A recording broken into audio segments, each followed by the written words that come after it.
सूबे के मुखिया योगी आदित्यनाथ आज आजमगढ़ जिले के सगड़ी विधानसभा क्षेत्र में पहुंचे।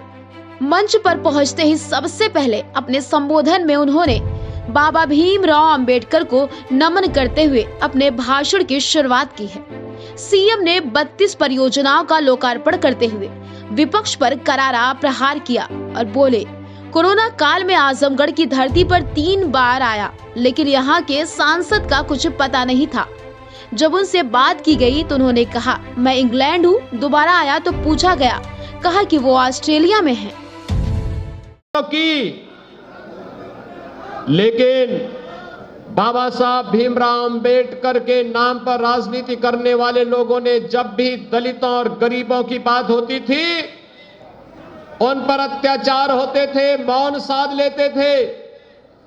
याद करिए, जब समाजवादी पार्टी की सरकार के समय रामपुर में उस समय के समाजवादी पार्टी के नेता और मंत्री आजम खां के द्वारा वहां के दलितों को प्रताड़ित किया जा रहा था, उजाड़ा जा रहा था, तब कांग्रेस मौन थी, सपा अत्याचार करा रही थी, बसपा भी मौन थी।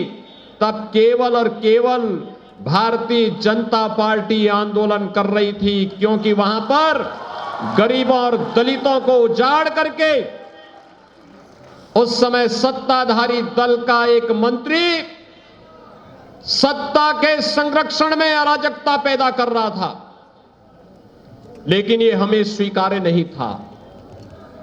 उस अत्याचार के खिलाफ हम लड़ रहे थे। और यही नहीं, समाजवादी पार्टी की सरकार के समय तो अराजकता ही उसका पर्याय हो गया था। देश के अंदर एक नारा चल पड़ा था, जिस गाड़ी में सपा का झंडा समझो होगा कोई जाना पहचाना गुंडा, यानी ये नारा ही चल गया था। लोग ये मान लिए थे।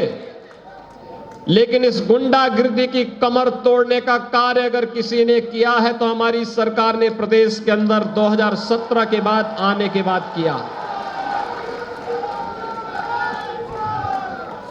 क्योंकि ये लोग सत्ता में आकर के जिस प्रकार की तबाही मचाए थे, गरीबों की जमीनों पर, दलितों की जमीनों पर, व्यापारियों के प्रतिष्ठानों पर कब्जा करके जिस प्रकार की अराजकता इन्होंने पैदा की थी, ये किसी से छुपा हुआ नहीं।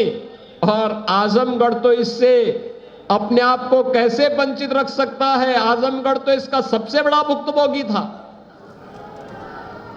आजमगढ़ के नौजवान आजमगढ़ के बाहर जाते थे, पहचान का संकट खड़ा हो गया था। कोई धर्मशाला में कमरा नहीं देता था। होटल में आजमगढ़ का नाम लेते ही लोग कह देते, भैया यहां कमरा नहीं, रूम खाली नहीं। भाइयों बहनों, ये पहचान